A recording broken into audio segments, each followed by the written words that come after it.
돌리시길 바랍니다. 이렇게 또 함께 남전도에서 이렇게 특성을 준비해서 찬양하니까 너무 좋고 더 풍성해지는 것 같습니다. 자주 했으면 좋겠어요. 네. 자, 우리 오늘 부활주의를 맞이해서 부활의 그 영광과 그 부활의 생명이 저와 여러분에게 충만하게 이 시간 나타나는 은혜의 시간이 되기를 원합니다. 그럼 예수님께서 이 땅에 오셨죠. 어떻게 오셨냐면 우리와 똑같은 인간의 모습으로 오셨어요. 근데 그분은 하나님의 아들이시죠. 그분은 하나님이십니다. 그런데 그분이 인간의 모습으로 이 땅에 오신 것은 바로 우리를 구원하시기 위함이죠. 할렐루야. 어디서 우리를 구원하시기 위함입니까? 죄에서, 사망에서, 사단의 지배 아래서 우리를 구원하기 위해서 주님이 이 땅에 오신 것이죠. 근데 그 구원을 이루시고 성취하시는 것이 어디냐면 십자가였어요.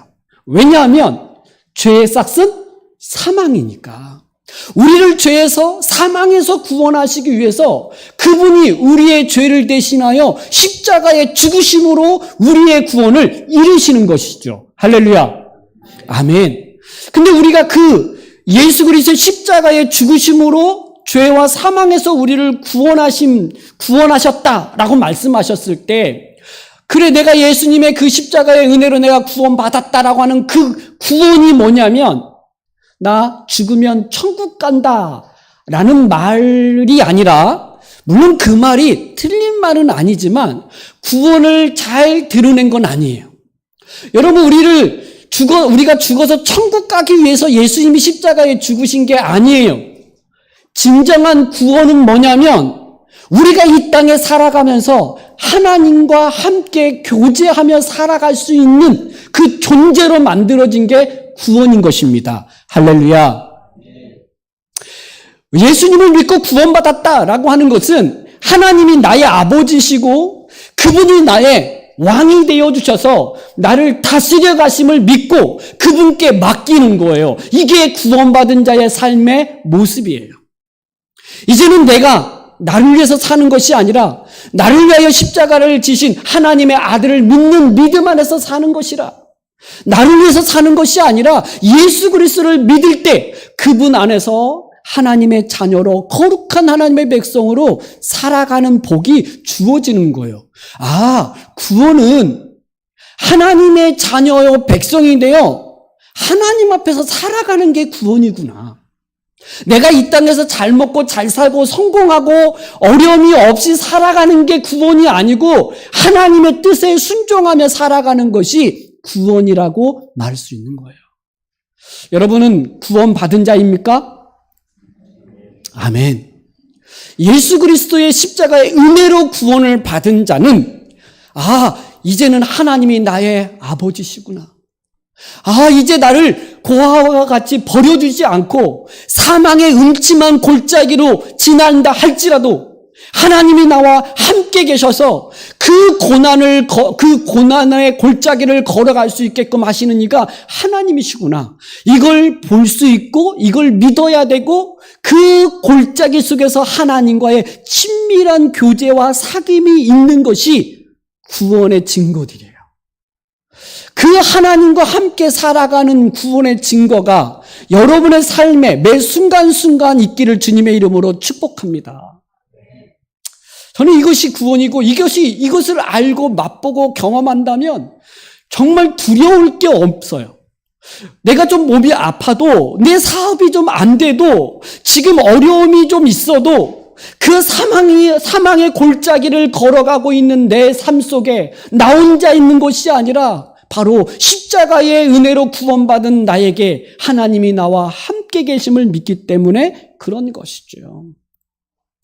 근데 우리에게 이런 구원의 그 은혜와 영광을 우리에게 십자가를 통해서 주셨어요. 근데 정작 예수님은 우리를 구원하시기 위해서 정말 고난과 조롱과 또 멸시와 모욕과 그 십자가의 고통을 당하시면서 우리에게 이 구원의 은혜와 영광을 주신 것이죠. 여러분, 성경은 예수님의 생애를 기록하고 있어요. 예수님이 어떻게 태어나셨고 그분이 어떻게 이 땅에 오셔서 무슨 일을 하시면서 이 사셨는지에 대해서 사복음서에서 기록하고 있어요. 여러분, 사복음서는 마태, 마가, 누가, 요한복음이죠. 근데 이 사복음서 안에서 그 예수님의 생애를 기록하고 있는데 그 생애 가운데에 많은 부분이 어디에 초점이 맞춰서 기록되어졌는지 아십니까? 그분이 태어난 것에 많이 집중되지 않아요. 물론 그분의 태어나심도 이야기하죠. 그분이 어떻게 사셨는지에 대해서 많이 기록하지 않아요. 그분이 하나님의 그 사명을, 그 하나님의 뜻을, 구원의 역사를 이루시기 위해서 시작하는 그 시작점부터 해서 어디에 포커스가 맞춰져 있냐면 고난에 포커스가 맞춰져 있어요. 예수님의 고난이 어떤 고난 가운데 우리를 구원하셨는지를 거기 성경은 사복음서에서 기록하고 있다는 거예요. 여러분, 마태복음은 28장까지 기록되어 있어요. 근데 그 28장 중에 7장이 고난장이에요. 여러분, 마가복음 16장까지 있는데 그 16장 중에 5장이 예수님의 고난에 대한 이야기예요. 누가복음은 24장까지 있는데 4장에 걸쳐서 예수님의 고난을 기록하고 있고, 요한복음은 21장까지인데 그 9장이나 되는 그 분량을 통해서 예수님의 고난을 기록하고 있고 언급한다는 거예요. 무슨 말씀이냐? 예수님이 이 땅에 오셔서 그분이 가셨던 그 길은 고난의 길이었다는 거예요. 오늘 우리가 하나님 앞에 죄를 지어 범죄함으로 말미암아 우리에게 그 고난의 삶이, 그 죄로 인한 그 죽음의 그 그림자가 우리 가운데 놓여 있어서 참 어려운 삶을 살아가는데, 주님이 우리의 고난을 대신 짊어지시고 그 십자가의 길을 걸어가셨음을 말씀해주고 있는 거죠. 그 예수님의 그 고난과 그의 죽음에 대해서 성경은 집중해서 이야기를 하고 있어요. 왜? 그분의 고난은 나를 위한 고난이고 그분의 죽으심은 나의 죄를 대신한 죽음이셨기 때문에 그것이 어떤 고난과 죽음인지를 성경은 말씀하고자 하신 거예요. 근데 그 중에서도 가장 어디에 초점이 맞춰져 있냐면 예수님이 십자가에 못 박히시고 그 십자가 위에서 마지막 말씀, 유언과 같이 하셨던 7마디. 여러분, 이제 예수님이 십자가에 못 박히셨잖아요. 언제 못 박히셨냐면 그날 전날 밤에 잡히시고 그리고 새벽에 막 재판을 받으시고 책짓질에 맞으시다가 오전 9시에 십자가에 못 박혀요. 그리고 오후 3시까지 6시간 동안 십자가에 못 박혀 있거든요. 여러분, 십자가의 그 사형틀은 굉장히 그 비참한 사형 제도였어요. 그냥 사람이 쉽게 죽지 않도록 조금씩 생명을 끊어서 죽이는 게 십자가형이었어요. 그냥 빨리 죽었으면 좋겠는데 그렇게 죽을 수가 없어요. 양손에 못을 박고 발에 못을 박힌 상태에서 피와 물이 쏟아지면서 아주 메마름 가운데에 죽어가는 게 십자가였어요. 그래 너무나 잔인한 죽음이었기 때문에 나중에 그것을 없애죠. 그리고 로마인들에게는 십자가형으로 사형을 하지 않아요. 반역자, 아주 흉악범들에게만 십자가형으로 죽이는데 예수님이 그 십자가형으로 죽으셔요. 성경에 보면 나무에 매달린 자는 하나님의 저주를 받은 자다 이렇게 말해요. 그러니까 예수님이 십자가에 죽으신 건 뭐의 죽음이에요? 하나님의 저주로 인한 죽음인 거예요. 근데 그분이 죄를 지어서 저주를 받는 게 아니라 우리의 죄로 인하여 하나님의 저주를 받아 죽으신 죽음이었던 거죠. 그 오전 9시부터 오후 3시까지 6시간 동안 십자가에 못 박히면서 예수님이 7마디를 해요. 이걸 가상 7원이라 이렇게 말해요. 그러니까 십자가상에서 7마디를 했는데 그 마지막 죽으시면서 하신 말이 굉장히 중요하겠죠. 굉장히 중요하겠죠. 근데 그분이 7마디를 했는데 그 7마디가 다 우리를 위한 말이에요. 우리의 구원에 대한 이야기예요. 이 말씀을 이번 고난주간 특별 새벽기도 때 월요일부터 금요일 저녁까지 말씀을 전하고 마지막 7번째 마디를 오늘 전하려고 하는 겁니다. 근데 새벽 예배 때 이제 많이 나오시기도 하셨지만 못 나오신 분들도 계시단 말이에요. 이때 이분들을 위해서 잠깐만 요약을 한다면, 여러분, 예수님께서 십자가에 못 박히셔서 첫 번째 하신 말씀이 무엇인지 아십니까? 누가복음에서는 예수님의 그 십자가에 못 박혔을 때 세 마디를 기록하고 있어요. 누가복음 23장에서는 오늘 본문이기도 하죠. 첫 번째, 그 예수님이 하셨던 말씀은 아버지, 저들을 사하여 주옵소서, 자기들이 하는 것을 알지 못함입니다. 이렇게 말해요. PPT 띄웠어요. 띄워놨으니까. 여러분, 이 첫 번째를 누가복음 23장은 세 가지를 이야기하고, 요한복음 19장도 예수님의 7마디 중에 3마디를 기록하고 있고, 마태와 마가는 하나만 기록하고 있어요. 그러니까 누가복음의 3개, 요한복음 3개, 마태와 마가는 하나. 그래서 7마디가 이제 복음서에 기록되어 있는데, 첫 번째가 바로 용서의 기도를 하나님 앞에 하고 있는 거예요. 자, 여기서 보면 아버지, 저들을 사하여 주옵소서, 이렇게 기도를 했어요. 저들이 누굴까요? 저들을 사하여 주옵소서 하나님 앞에 기도하고 있는데 저들이 누굴까요? 예수님을 십자가에 못 박는 사람들이에요. 예수님을 십자가에 못 박는 사람들을 하나님 용서해달라고 기도하고 있어요.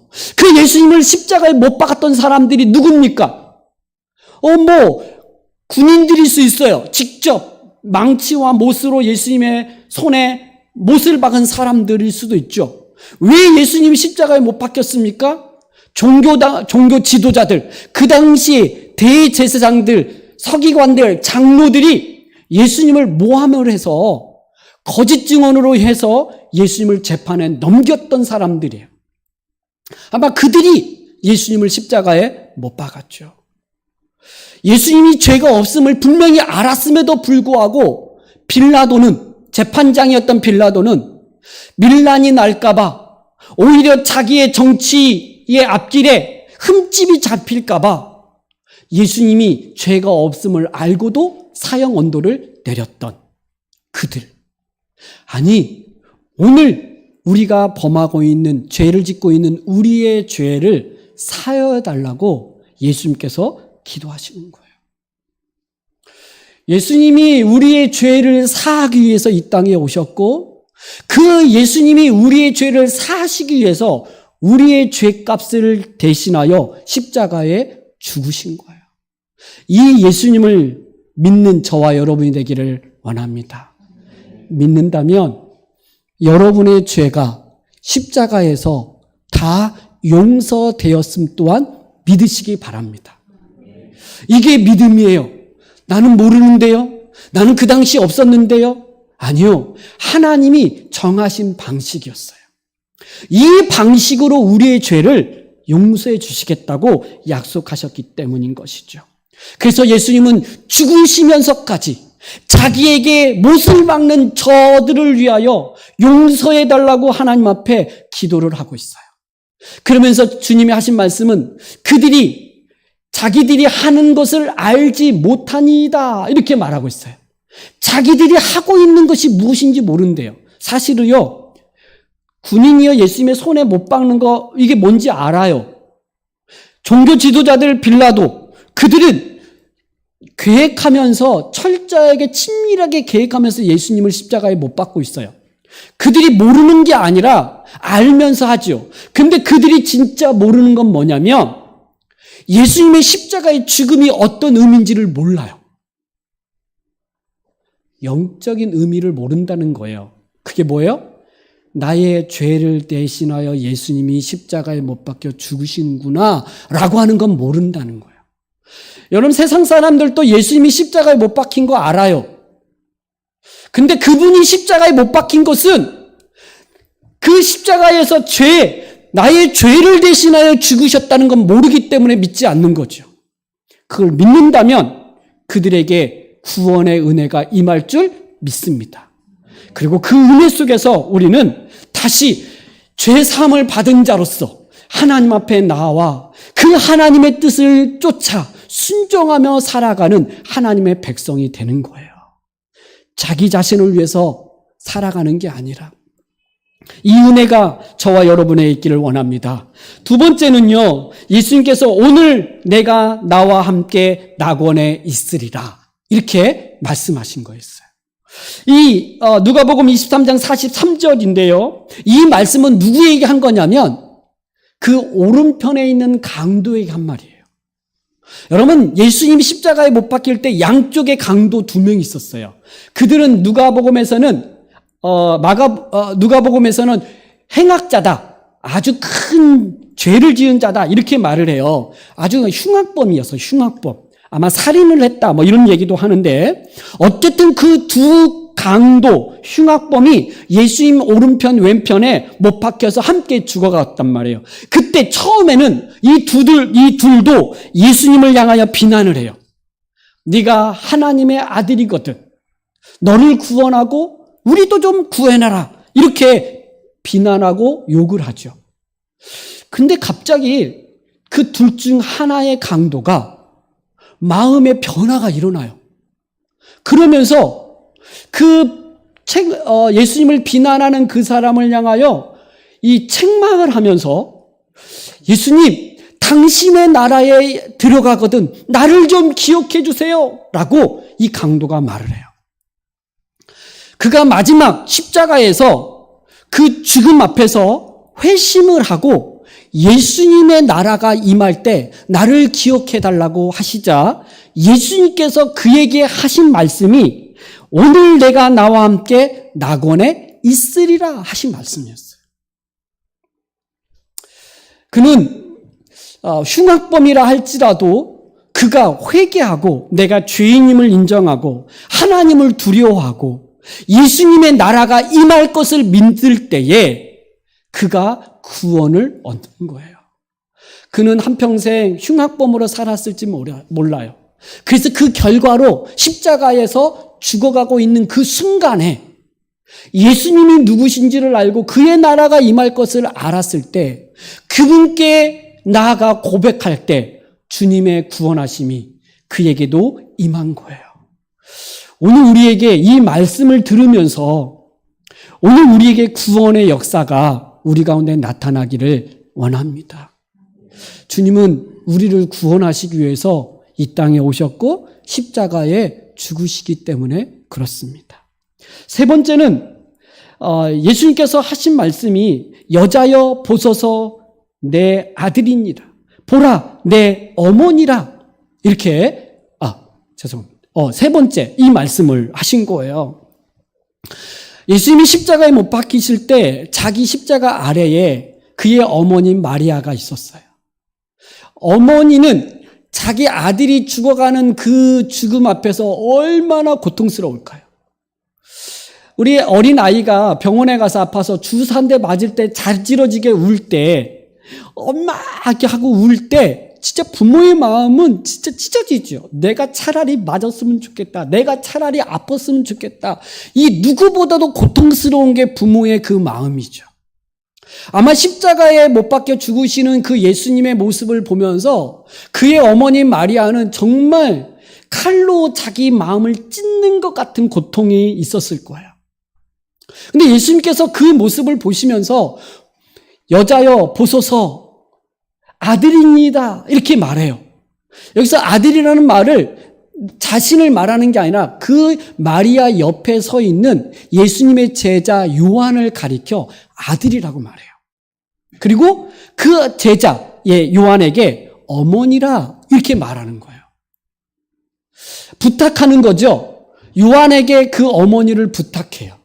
근데 이것은 그의 예수님이 죽으니까 홀로 남아있는 어머니를 걱정돼서 그 어머니를 부탁하는 차원이 아니에요. 왜냐하면 마리아에게는 예수님의 하나의 아들만 있는 게 아니거든요. 예수님에게는요, 4명의 아들이 더 있어요. 죄송해요. 마리아에게는 4명의 아들이 더 있단 말이에요. 예수님이 아니어도 그의 어머니를 돌볼 아들들이 있었어요. 야고보, 그 야고보서를 썼던 야고보, 유다서를 썼던 유다. 그게 다 예수님의 동생들이에요. 친동생들. 그의 아들들이, 마리아 어머니의 아들들이 돌봐야 되는 거잖아요. 근데 왜 십자가 상에서 예수님은 그의 제자에게 그의 어머니를 부탁하고 그 제자는 그 어머니를 자기의 집에 모시더라, 이렇게 말을 하냐? 바로 예수님의 십자가의 죽으심으로 말미암아 하나님 나라의 그 새로운 가족 공동체가 이루어졌음을 선포하는 거예요. 여러분, 우리는 예수 그리스도를 믿음으로 말미암아 전혀 혈육 관계가 아님에도 불구하고 우리는 한 가족으로 서로 사랑하며 돌보며 살아가는 존재가 돼요. 혈육 관계보다도 어떻게 보면 그리스도 안에서 영적인 가족 되어진 우리가 더 친밀함 가운데 살아가죠. 그 친밀함 속에서 그 하나님을 아버지라 고백하면서 함께 돌보며 살아가요. 우리 중에 가난하거나 우리 중에 병든 사람이 있을 때 우리는 내일처럼 달라들어요. 왜요? 한 하나님 아버지를 섬기는 가족이니까 그렇죠. 전혀 피가 섞이지 않았지만 마리아에게 요한이 아들이라고 말하고 요한에게 어머니라고 이야기를 해요. 그리고 요한은 예배소에서 그 마리아, 그를 어머니처럼 돌봤어요. 그게 바로 하나님 나라의 공동체. 예수님이 십자가의 죽으심으로 말미암아 구원받은 사람들은 바로 하나님 나라의 가족 공동체로 살아감을 이야기하죠. 그 안에 돌봄이 있는 거죠. 어머니로서 부모처럼 또 자녀처럼 양육하는 그런 것들이 일어나는 거죠. 이런 십자가의 은혜를 허락하시죠. 그리고 4번째, 예수님께서 하나님 앞에 부르짖어요. 여러분, 이 4번째의 이 부르짖음은 조금 시점이 달라요. 예수님이 십자가에 못 박혔을 때 시간이 몇 시라 그랬죠? 오전 9시.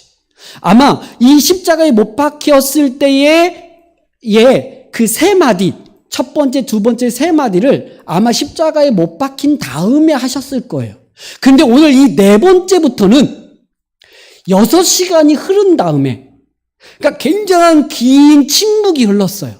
예수님이 그 십자가의 고통 가운데에서 그냥 침묵하시다가 오후 3시 정도 이제 죽음에 임박했을 때에 예수님이 이 소리를 부르짖어요.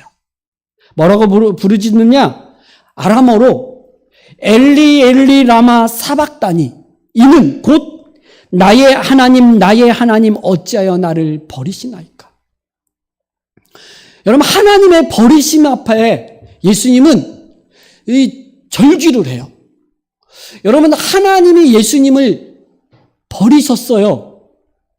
하나님과 예수님은 하나세요.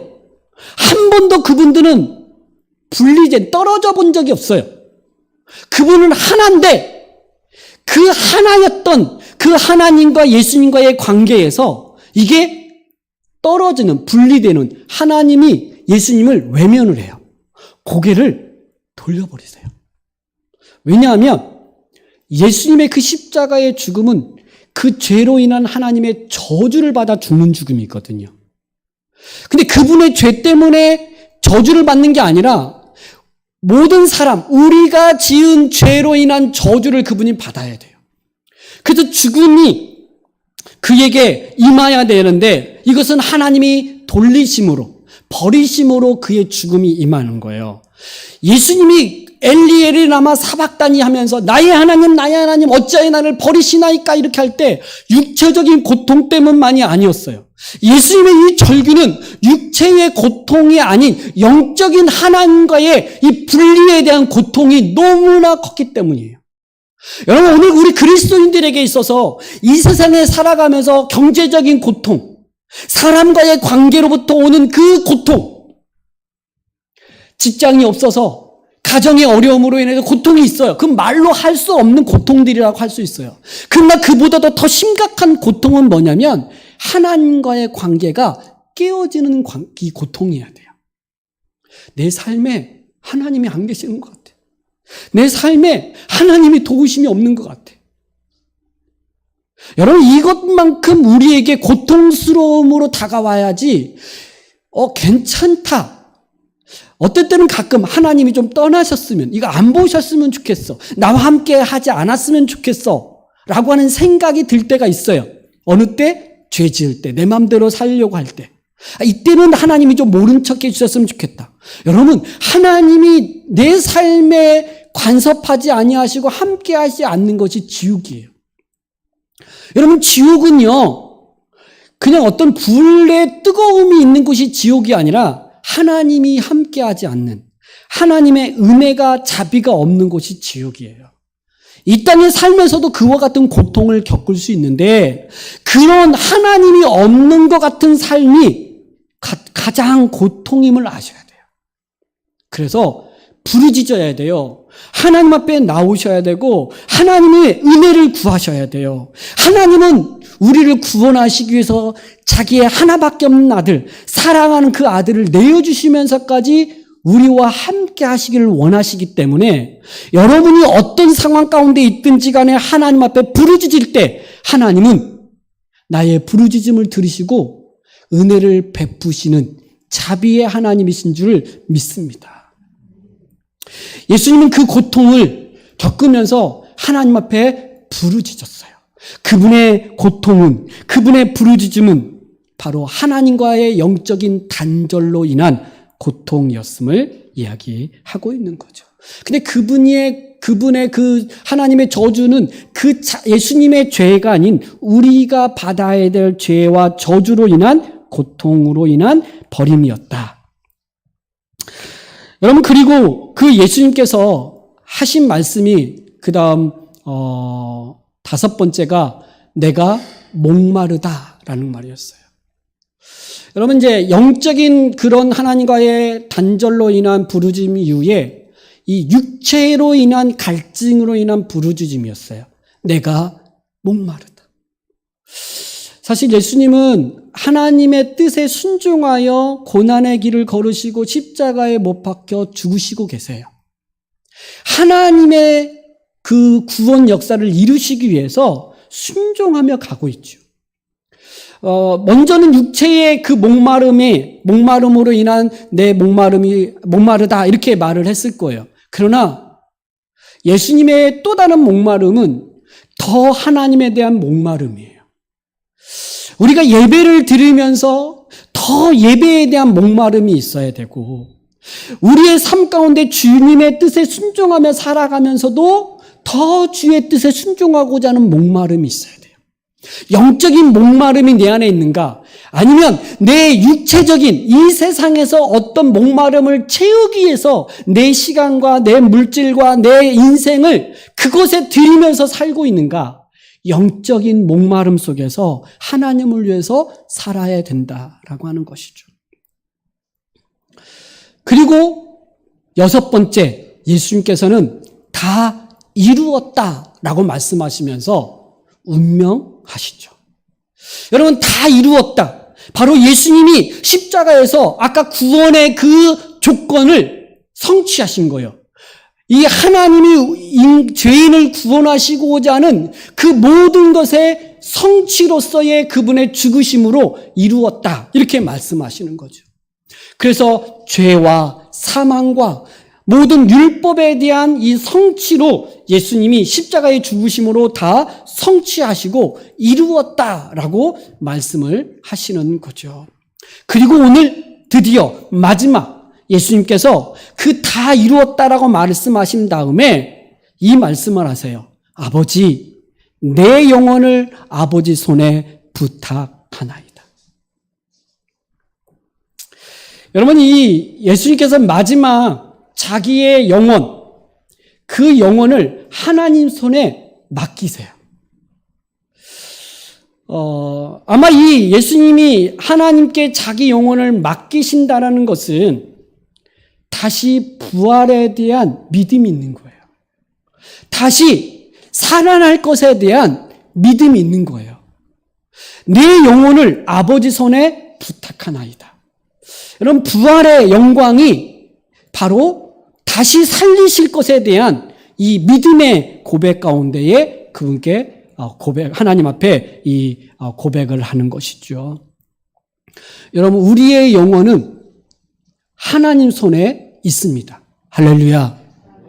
예수님이 십자가에 못 박혀 죽으심을 우리가 믿을 때 우리 영혼은요, 하나님 손에 있는 거예요. 하나님의 소유, 하나님의 주권 아래 우리 영혼이 붙잡힌 바 되어지는 거예요. 여러분, 우리에게 있어서 영원히 있음을 알아야 돼요.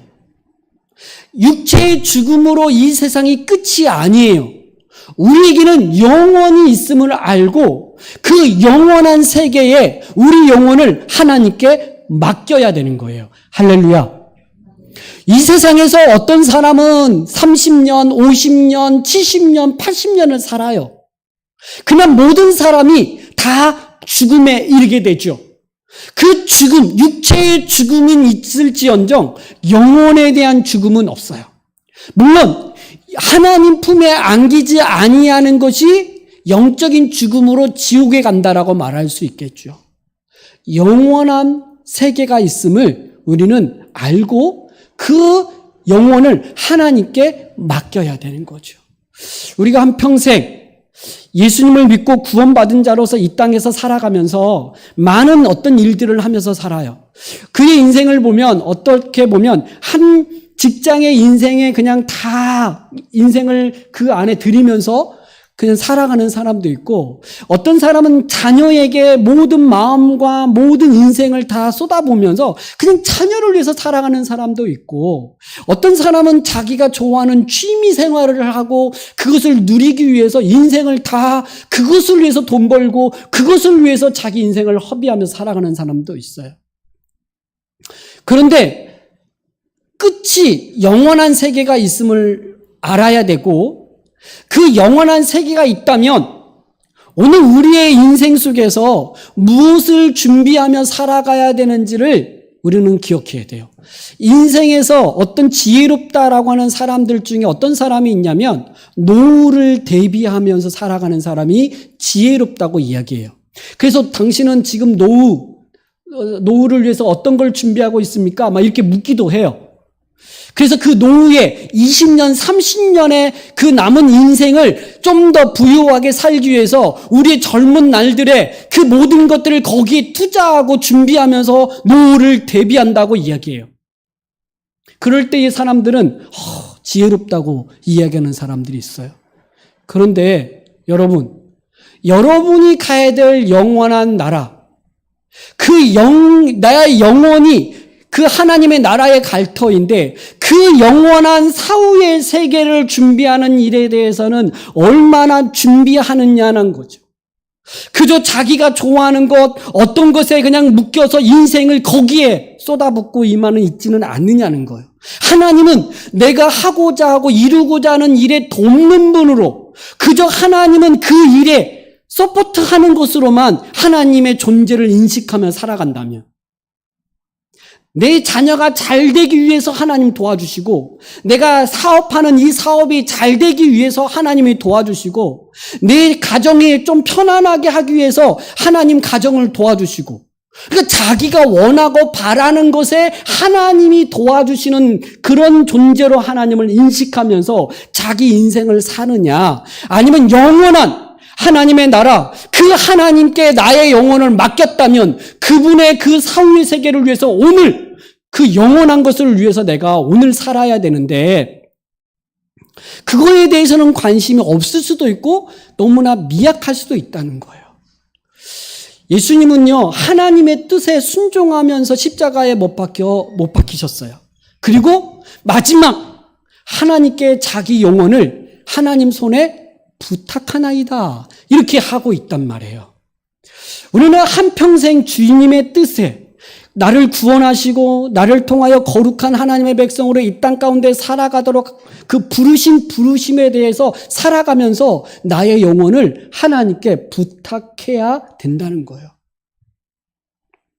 그래서 영원한 세계가 있음을 알고 그 영원한 세계에 들어갈 수 있도록 예수님께서 우리 영혼을 주님이 하나님께 맡기듯이 오늘 우리의 영혼도 하나님 손에 맡겨진 존재로 오늘 우리를 구원하신 것이지요. 할렐루야. 그래서 우리 영혼이 하나님 손에 있구나. 내 영혼이 하나님이 계시는 그곳으로 가겠구나. 그렇다면 이 짧은 인생 속에서 내가 무엇을 위해서 살아갈 것인가라고 우리는 고민하고 오늘 나의 부르심, 하나님의 그 부르심 앞에서 오늘 내가 주의 뜻에 하기 위해서 뭘 해야 되는지를 찾아야 돼요. 자기 일에 바쁘지 말고 하나님의 일에 바쁘고 그 하나님이 기뻐하시는 일에 마음을 들이고 이렇게 살아요. 그래도 인생이 짧아요. 그래도 우리가 주의 일을 하는데 참 부족함이 많아요. 그래서 더 주를 위해서 살아가야 된다라고 하는 것이죠. 여러분, 나의 영혼이 하나님 손에 붙잡힌 바 되었을 때에 어떤 결과, 어떤 은혜가 우리 가운데에 주어지냐면 여러분, 악한 자가 우리의 영혼을 해할 수가 없어요. 여러분, 우리가 이 땅 가운데 살아가면서 참 고난도 겪기도 하고 어려움도 많이 겪어요. 사단의 미혹을 받아서 죄를 범하기도 해요. 그런데 여러분, 기억해야 될 건 뭐냐면 여러분의 예수님의 십자가의 대속적 죽음으로 말미암아 우리 영혼이 하나님 손에 있음을 믿는 사람은 무엇도 믿어야 되냐면 사단이 우리를 해할 수 없다는 것 또한 믿으셔야 돼요. 여러분, 요한일서 5장 18절에 보면 하나님께로부터 난 자는 다 범죄하지 아니하는 줄을 우리가 아노라. 하나님께로부터 나신 자가 그를 지키심에 악한 자가 그를 만지지도 못하느니라. 할렐루야. 악한 자가 그를 만지지도 못한대요. 왜요? 내 영혼이 하나님 손 안, 하나님 주권 안에 있기 때문에 그 악한 자가 그를 만지지도 못한다. 이렇게 말해요. 사단은요, 우리 마음을 흔들어 놓기도 해요. 이게 막 화가 나고 분이 나고 억울함 가운데 막 가슴을 치는 일도 있을 수 있고요. 사업이 부도가 나가지고 경제적인 어려움에 처할 수도 있고요. 또 우리에게 육신의 질병이 와서 고통 가운데 있을 수는 있어요. 그런데 여러분, 기억해야 될 게 뭐냐면 내 삶에 고난이 있고 환난이 있고 어려움이 있어도 내 영혼은 하나님 손에 붙잡힌 바 되었음을 믿으시고 그 악한 자가 비록 나에게 고난과 환난과 어려움을 준다 할지라도 내 영혼만큼은 만지지도 못하고 내 영혼만큼은 하나님 품에 안길 것에 대해서 확신하셔야 되는 거예요. 그러면 오늘 우리가 어떻게 살아야 되면 정말 두려워할 자를 두려워하셔야 돼요. 여러분, 마태복음 10장 28절에 보면 이렇게 말씀하세요. 몸은 죽여도 영혼은 능히 죽이지 못하는 자들을 두려워하지 말고 오직 몸과 영혼을 능히 지옥에 멸하시는 이를 두려워하라. 두려워하지 말고 두려워하라. 이렇게 말씀하시는데 뭘 두려워하지 말아야 되냐면 내 몸은 비록 죽을지라도 죽임에 이를지라도 영혼을 능히 죽이지 못하는 이들을 두려워하지 말라는 거예요.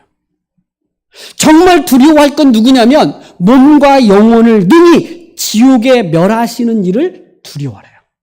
그러니까 하나님을 두려워하면서 살라는 거예요. 세상에서 내가 가난하면 어떻게 되나, 세상에 내가 환난을 당하면 어떻게 되나, 이건 두려움의 대상이 아니에요. 왜요? 하나님이 나의 아버지 되시잖아요. 내가 가난한 게 불행한 건 아니에요. 내 생각이나 내 마음이 불행한 거지. 하나님이 나와 함께 계시기에 나는 전부를 가졌다고 생각하셔야 돼요. 여러분, 하나님을 두려워하지 않으니까 세상을 두려워하는 거예요. 하나님을 두려워하면 세상이 두렵지가 않아요. 하나님을 두려워하지 않으니까 세상이 두려운 거예요. 그래서 오늘 우리가 내 영혼이 하나님 손에 붙잡힌 바 되어진 존재로 이 땅 가운데 살아갈 때 무엇을 두려워해야 될까? 바로 하나님을 두려워하면서 살아야 하는 것이죠. 그럴 때 저는 우리의 삶에서 환난도 좀 오고 질병도 좀 오고 좀 어려움이 와도 우리는 그것을 이겨낼 힘이 생기는 거예요. 여러분, 자녀들이 부모의 사랑 가운데 자라가면서 자란 아이가 어떤 특징을 보이냐면 세상에서 당당해요. 부모의 사랑과 부모로부터 그 존재에 대한 인정받으며 자란 아이들은 그 삶에서 고난이고 어려움이 와도 그냥 이겨내요. 근데 사랑받지 못하고 존재감을 잃어버렸던 아이들은 조그만 고난과 어려움이 오면 자기가 작아져요. 두려워한단 말이에요. 저는 하나님의 사랑이 여러분에게 있고 여러분의 영혼이 하나님 손에 붙잡힌 바 되어졌다라고 확신이 있다면 우리는 세상 속에서 고난과 환난과 어려움이 와도 우리는 당당하고 그것이 나를 해하지 않으니까 그것이 나를 지옥으로 이끌지 않고 하나님이 나를 내 몸과 영혼을 멸하는 지옥으로 멸하는 이시기 때문에 그 하나님을 두려워하며 살아갈 때 세상을 향하여 두렵지 않고 우리가 담대하게 살아갈 수 있다는 거예요. 그래서 오늘 우리가 뭘 두려워해야 되느냐? 바로 하나님을 두려워하며 살아가야 하는 것이죠. 저는 하나님을 두려워하면서 살아갈 때 저는 좀 더 우리의 삶에서 자기가 어떻게 살아가야 되는지를 알게 된다고 생각해요. 이 세상 것에 내 마음을 더 뺏기지 말고, 그렇다고 여러분들이 이런 말에 오해하면 안 돼요. 교회만 오라는 말입니까? 교회 와서 기도만 하라고 그러고 성도 교회 안에 뭐 행사만 참여하라는 말입니까? 그런 말이 전혀 아니에요. 여러분, 세상의 마음을 빼앗기지 않는다는 말은 그 세상에서 요구하는 것이 내 안에 없다고 내가 불행하거나 그 세상에서 요구하는 걸 내가 가져야만이 내가 만족하고 안심이 되는 게 아니라는 거예요. 하나님이 나의 전부이고 그분이 나를 안전하게 하고 그분이 내 삶을 부요롭게 한다라고 하는 것을 믿는 믿음으로 살아간다는 말이에요. 그래서 세상에 요구하는 것이 내 안에 없어도 내가 세상 사람들이 다 그 길을 따라가도 나는 그 길을 가지 않아도 나는 당당할 수 있는 거예요. 그런 걸 말하는 거죠. 그러므로 오늘 우리의 삶 가운데에서 우리는 결혼도 하고 가정도 돌보고 자녀도 키워야 되고 경제적인 경제력도 가지고 살아가야 돼요. 이 모든 일들을 하는데 이 모든 건 뭐냐? 내 인생의 부업이다. 그저 그냥 그 일들을 그냥 하는 거예요. 그 일들 속에서 하나님의 인도하심을 믿고 그 하나님의 뜻을 찾고 그 하나님의 뜻 안에서 내가 순종하며 가면서 살아가야 되는 거예요. 그리고 우리에게 분명하게 명령하신 말씀들 있죠. 하나님이 그의 백성들에게 이렇게 살아라고 하는 명령들이 있단 말이에요. 서로 사랑하라. 하나님을 사랑하라. 그리고 하나님을 사랑하는 자는 예배하고 그분의 뜻을 구하고 그리고 그리스도 안에서 한 몸 되어진 지체들을 돌보며 살아가는 거예요. 이웃을 내 몸처럼 사랑하는 거예요. 이렇게 분명하게 말씀하신 것을 기준으로 그저 내가 할 수 있는 그 믿음으로 행하는 일들을 가지고 살아가야 되죠. 많은 사람들이 예수님이 십자가의 죽으심을 믿고 그분을 믿을 때 예수님께서 마지막 죽으시면서 내 영혼을 아버지 손에 부탁하나이다 라고 말하면서 내 영혼이 하나님 손에 있음을 믿는다고 말하고 또 천국이 있음을 믿는다고 말해요. 하나님이 내 삶에 인도하신다는 것도 믿어요. 그런데 삶의 내용을 보면 안 바뀌어요. 여전히 그저 자기가 지금 급하게 어떤 필요로 하는 것들을 쫓아서 살아가는 경우들이 참 많죠. 이유가 뭘까라고 할 때 저는 진짜 믿음이 있는가? 정말 내 영혼이 하나님 손에 붙잡힌 바 되고 하나님이 내 삶의 주인 되심을 진짜 믿는가? 믿는다면 그 하나님이 말씀하신 분명한 그 뜻에 순종해야죠. 결단해야 돼요. 그러다 보니까 세상 사람들로부터 손가락질을 당하고 비웃음을 당하는 건 당연한 거예요. 왜 내가 삶의 변화가 없냐면 사람들에게 비난받지 않고자 함이에요.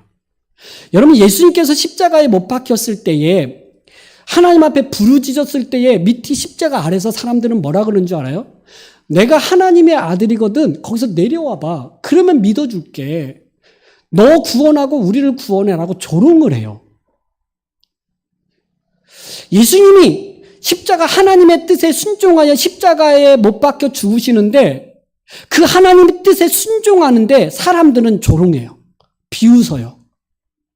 여러분, 오늘 그리스도인들이 세상 가운데서 살아갈 때 왜 우리의 삶에 실제적인 변화가 없냐면 이 믿음이 정말 내 삶 속에서 믿음으로 연결시키지 않기 때문에 내 삶이 안 바뀌는 거 아닌가. 급하면 하고 내가 삶에 어떤 일이 안 되면 못하고. 물론 알죠. 저는 그 마음이 중요하다고 생각해요. 정말 오고자 하는 마음과 기도하고 하나님을 의지하고자 하는 마음이 있는가 이런 생각이 들어요. 아니, 오늘 아침에도 왜 안 왔어? 그랬더니 또 어디 일 있다는 거예요. 그 전에도 어디 일 있다는 거예요.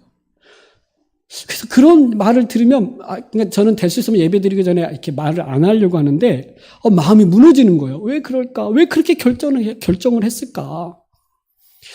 믿음을 좀 주셨으면 좋겠다. 이런 마음이 있는 거죠. 자, 어쨌든 우리가 그 예수 그리스도로 말미암아 우리가 구원 얻었고 우리의 영혼이 하나님 손에 있기 때문에 오늘 우리의 삶 속에서 어떻게 살아가야 될까라고 말할 때 정말 중요한 것을 위해서 살아가야 된다는 거예요. 그게 뭐냐면 예수님께서 제자들을 불러놓고 부르시면서 뭐라고 하냐면 너의 그물과 배를 아버지를 버리고 나를 쫓으래요. 베드로와 요한과 야고보는요 어부였어요. 그는 한평생 그 직업 안에서 살아갔단 말이에요. 근데 예수님께서 그를 부르시면서 너 배, 그물, 아버지 버리고 나를 쫓아. 근데 그 쫓아라고 말할 때 예수님은 뭐냐면 미안한 마음이 없어요. 너 나를 쫓으면 내가 이렇게 보상해 줄게 이것도 없어요. 쫓으래요. 따르래요. 예수님은 많은 사람들에게 어떤 걸 말씀하시면서 그것에 대해 순종을 요구해요. 너의 가진 재산을 버리고 가난한 사람을 나눠주고 그리고 난 후에 나를 쫓으라. 부자 청년이 예수님께 찾아와서 어떻게 하면 영생을 얻습니까? 라고 말할 때 주님이 그렇게 말씀하셨어요. 그랬더니 주님이 그 가진 것을 가난한 사람들에게 주래요. 근데 주라고 하면서 머뭇거리거나 주저함이나 미안한 마음으로 그렇게 말하고 따르라고 말하지 않고 그냥 선포를 해요. 근데 그 말을 들은 그 부자 청년은요, 근심하면서 가요. 왜 예수님은 많은 사람들에게 나를 따르라고 말씀하시면서 특별히 자기를 부인하고 자기 십자가를 지고 나를 따르라 이렇게 말을 할 때 왜 예수님은 주저하지 않고 미안한 마음 없이 그렇게 하라고 막 명령투로 이야기하냔 말이에요. 왜냐하면 그 일이 가장 선하고 하나님이 기뻐하는 일이기 때문이에요. 뭐냐면 우리가 영적인 일에 대해서 이 일이 가장 좋고 내 인생에서 가장 가치 있는 일이기 때문에 그 일을 하라고 하시면서 명령하시고 있다는 얘기예요.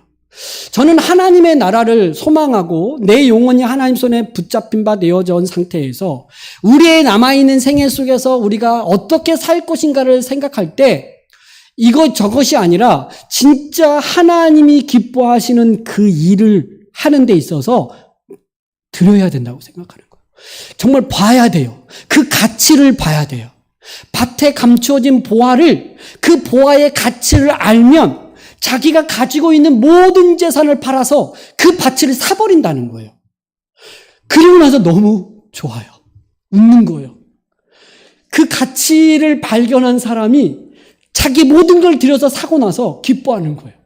주저함이거나 머뭇거림이나 이런 걸 하지 않아요. 내가 오늘 이렇게 하나님 앞에 나와서 예배하는 것이 그 가치를 알기 때문에 하는 거예요.